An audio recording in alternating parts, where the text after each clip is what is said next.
Hello, আসসালামু আলাইকুম। শুভ সকাল। আজ ৩০শে এপ্রিল ২০২৫, রোজ বুধবার। আজকে আমার ছুটির দিন। আজকে আমি মালয়েশিয়াতে প্রায় ৮-৯ বছর এরকম। এখানে একটা ভালো একটা কোম্পানিতে কাজ করি। বস অনেক ভালো। তা আমি আজকে মূলত ভিডিও করার অর্থ হলো প্রবাসীদের নিয়ে। আমার নিজের দেখা আমার নিজের দেখা প্রবাসীরা কত যে কষ্ট করে এই টাকার জন্য, সে না দেখলে বিশ্বাস করা যাবে না। এই টাকা যখন বেতন পায় তখন দেশে পাঠায়, ফ্যামিলি, বউ বাচ্চা সবাইকে মন খুশি রাখতে, সবাই যে আনন্দ পায়, তারা আনন্দ পালে প্রবাসী আনন্দ, প্রবাসী অনেক খুশি। বিশ্বাস করবেন, যখন প্রবাসী বেতন পায় তখন তারা ওর সৃষ্টি হয় যে কখন বাংলাদেশের টাকাটা পাঠাবে। তার যখন তাদের কষ্টটা এটা আর তার মন থাকে না। আমি এক মাস কষ্ট করলাম, আমি এনজয় করবো টাকা নিয়ে, কিছু কিনবো, তো এই ফিলিংস থাকে না। তো টাকাটা দেশে পাঠিয়ে দেয়, বা ফ্যামিলি বাঁচবে, ভালো খাবে, পড়বে, ভালো কেনাকাটা করবে। তখন তারা একটা যে সুন্দর থাকবে, তখন তার মনে আনন্দ, তার মনে আনন্দ। প্রবাসীর জীবনে আসলে খুব সুখ নেই। প্রবাসীর জীবনে সুখ নেই। আপনি জানেন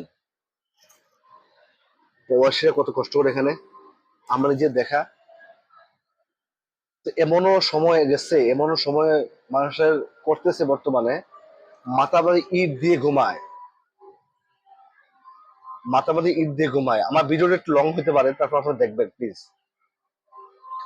মাথা বাড়ি ইট দিয়ে ঘুমায়, যারা অবৈধ ভিসা পাসপোর্ট নাই, তারা কি যন্ত্রণা। এদিক দিয়ে পুলিশে আসে কিনা টেনশন, এদিক দিয়ে ইমিগ্রেশন আসে কিনা টেনশন। ঠিক মতো ঘুমাতে পারে না, জানেন, ঠিক মতো ঘুমাতে পারে না। রাত্রে ২টা ৩টা ৪টা পর্যন্ত সজাগ থাকে এ ভয়ে, তারপর দেখা যায় না।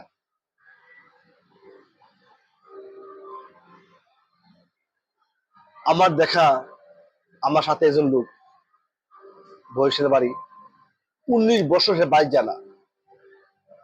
১৯ বছর সে বাড়ি যায় না। ১৯ বছর একবার বাড়িতে, ১৯ বছর আগে একবার বাড়িতে গেছিল, এরপর আর বাড়ি যায় না।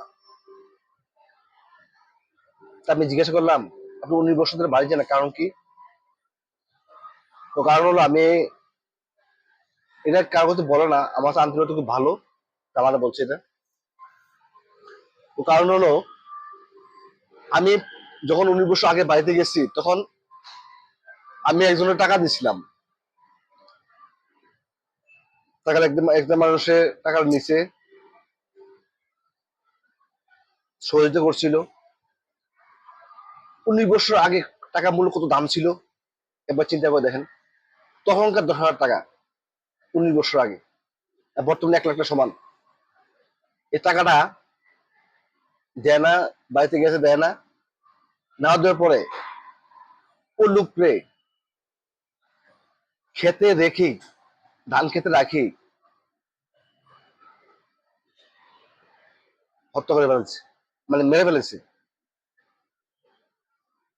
তাই আমি বললাম, আপনি মারলেন কেন? তো ভাই, প্রবাসী টাকা, সে আমি বুঝি এই টাকাটা ইনকাম করতে কত কষ্ট হয়েছে। আমি তাদের মেরে ফেলেছি, আমার একটু কষ্ট নাই, একটু দুঃখ নেই আমার।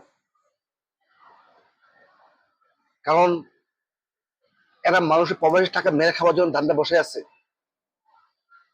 এরা প্রবাসী কষ্টটা বুঝে না। প্রবাসী ১০ টাকা পাঠায়, এই চাই ১০ টাকা একটু বাড়ুক, বাড়িয়ে কিছু করতে পারে। এটা সরকারি চাকরি না, সরকারি চাকরি না এটা। বাকিকে পেনশন পাবে লাস্টে গিয়ে, এরকম না। মাঝে মাঝে স্যালারি পাবে, এরকম না।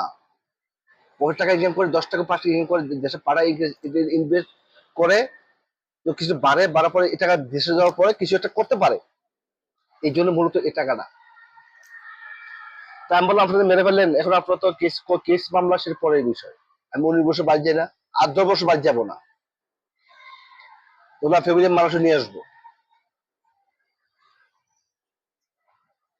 তো এটা মূলত যারা প্রবাসীদের টাকা মেরে খাওয়া ধান্দা করে, তাদেরকে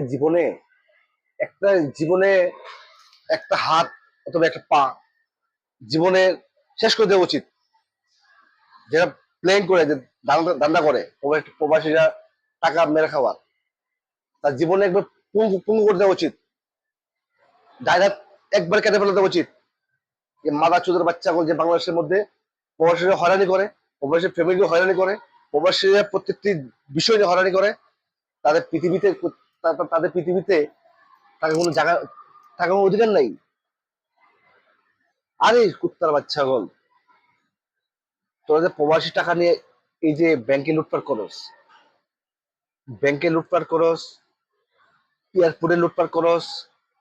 এয়ারপোর্টে ব্যাগ নেস, প্রবাসী হয়রানি করস।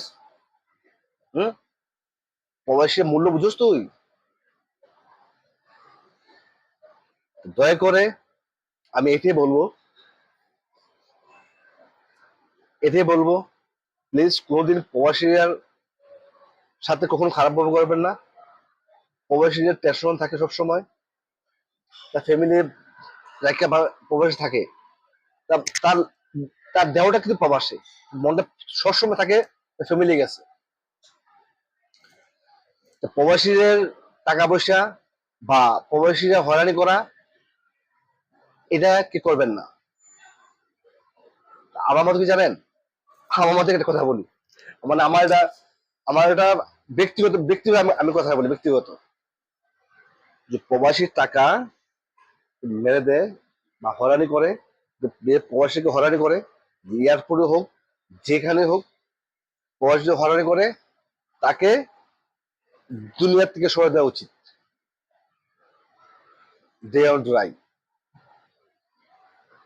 বুঝছেন না? প্রবাসী কষ্টের টাকাটা সে বুঝতে পারে না। আরে দালাল বাংলাদেশে যে কয়েকটা দালাল আছে, কয়েকজন হাতে গোনা, যারা প্রবাসী ফ্যামিলির বিকাশ হ্যাক করে, প্রবাসী বউ বাচ্চারে হয়রানি করে। আরে তোরা প্রবাসী দেখ, 10 দিন কাজ কর, মা দুধ মোতে পারিব, বুঝছ না? রোদে ফুটতে চুলে কল হয়ে গেছে, এখন আর রোদের ভয় লাগে না। তাই বলছি, সাবধান হয়ে যান, সাবধান হয়ে যান। আর কখনো এসব চিন্তা করবেন না। প্রবাসীদের সম্মান করুন, তাদেরকে যথেষ্ট পরিমাণ সম্মান করুন। প্রবাসীরা কোনো সরকারের আমলে প্রবাসীরা কোনো সাধ্য ছিল না, তাদেরকে টেক কেয়ার করে না আগে ছিল না, বর্তমানও নাই। প্রবাসীরা বর্তমান মানুষের সাথে বা বিভিন্ন কত হয়রানি হয়েছে বা অবৈধ আছে, তাদেরকে টেক কেয়ার করার মতো কেউ নাই, কেউ দেখে না। সবাই বলে রেমিটেন্স পাঠাও। আর আমারই কত বন্ধু বান্ধব আছে, কত কষ্ট করে চলে। হ্যাঁ, সবাই দোয়া করবেন, ভালো থাকেন। আসবো আগামী নেক্সট ভিডিও নিয়ে, এর চেয়ে আরো ভয়ঙ্কর বিষয় নিয়ে আসতেছি। ভালো থাকেন, আসসালামু আলাইকুম।